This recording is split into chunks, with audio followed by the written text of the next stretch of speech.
Welcome to Doodles in the Margins, the podcast for creatives who are building something beautifully their own. Here we believe creativity isn't just art, it's also how you think, how you solve, and how you see the world. Whether you're a business learning to embrace creativity or a creative learning to embrace business, you're in the right place. I'm Marshall-Crouse. I'm a creative business coach, screenwriter, author, and an all-round eclectic creative. So let's grab something hot to drink, grab a pen, and let's doodle in the margins together. Part 1, this time last year. Now, I just want to preface this that I'm going to walk through a couple of different parts to explain where we're going with this one. So here's a little bit of background. This time last year, everything shifted. I officially shut down Purple Biz, my business of nearly 8 years, so I could leave Australia, move into the United States, and marry my fiance. And on the 1st of August, that's exactly what I did. But what many people don't know is that part of the fiance visa process meant that I couldn't earn any income.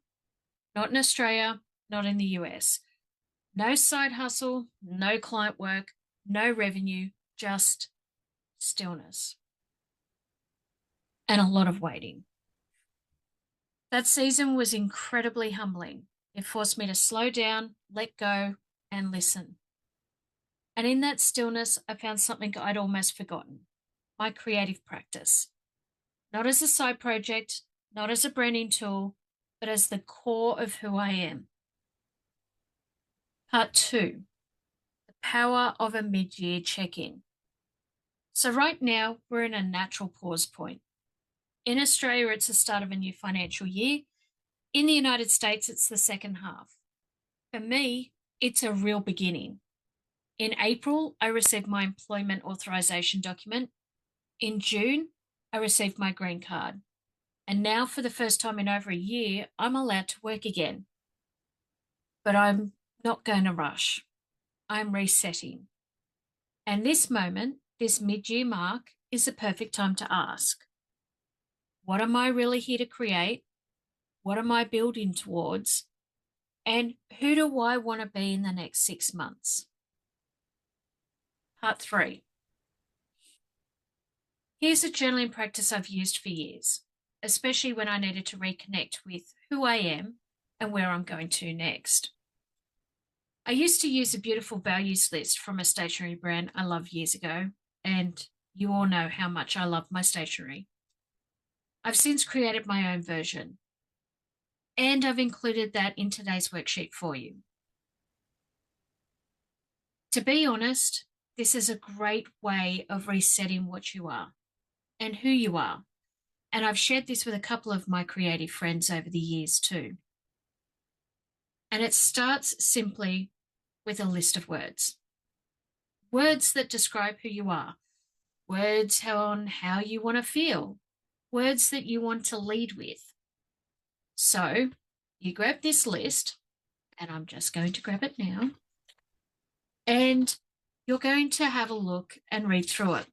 Now, it's 100 words. You circle or highlight any words that resonate. Don't overthink it. Now narrow that list down to 20. Now, I'm quite happy for you to pause and work through this. Once you've done that list down to 20, then bring it down to 10. And then bring it down to 5. And then finally, your top 3. Then take those 3 words and create your focus statement. A guiding phrase for the next 6 months. For example, for the next 6 months, I will word 1, word 2, and word 3 in how I live, work, and create. It's not a goal. It's not a brand statement. It's just your compass for the next 6 months. So, for example, for the next 6 months, I will create with heart, communicate with clarity, and lead with ease. Part 4, bringing it to life. So once I have those 3 words and that sentence, I start building a mind map. I grab a page and I write these words in the center. Then I branch out into projects that I want to start, habits I want to build or break, people and clients I want to work with, which to me, that's that's a game changer. Topics I want to explore, creative ideas that light me up. Is there something creative that you want to focus on in the next 6 months that has popped out because you looked at these words? The point isn't to plan everything. It's to let these words become a filter, a guide, so that what I say yes to actually feels aligned with who I am. Part 5, journaling prompts. Now, this is another bonus idea that I have, and that's to make sure that you always have a journal. So pull out your journal and use the following prompts. What have I outgrown in the last 6 months? Where am I holding back creatively? What do I want more of in my day-to-day life? And what's calling me forward right now? These questions help me reconnect, not just with the work, but with the why behind it. Part 6, where I'm headed next. So now that I can officially work again, I've been asking myself, what do I actually want to create?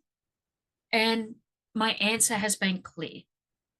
I want to help other creatives like you bridge the gap between their art and the business side of their business, to bring structure without losing your soul, to translate the complex language of finance, systems, legal, HR into something human and helpful. Because business isn't just about making money, it's about making something that matters and sustaining it. And look, I've done it before. I've seen the struggles. And I love helping people turn their creativity into something real and sustainable. And that's where I'm heading. And I'd love to walk with you if you're heading that way too. So I want to hear from you. What was your 3 words? What was your focus statement? How are you focusing your next 6 months? Make sure that you drop a message in my chat below. And below you will also find the worksheet that has our core values exercise on it, just in case you want to follow through. Thanks for tuning in to Doodles in the Margins. Each week we explore what happens when creativity meets clarity and how to build a business that feels more like you. If you found something useful today, share it with someone who needs to hear it. And if you're ready to get clearer on your own creative business path, you will find links and ways to connect with me in the show notes below. I'll see you next time.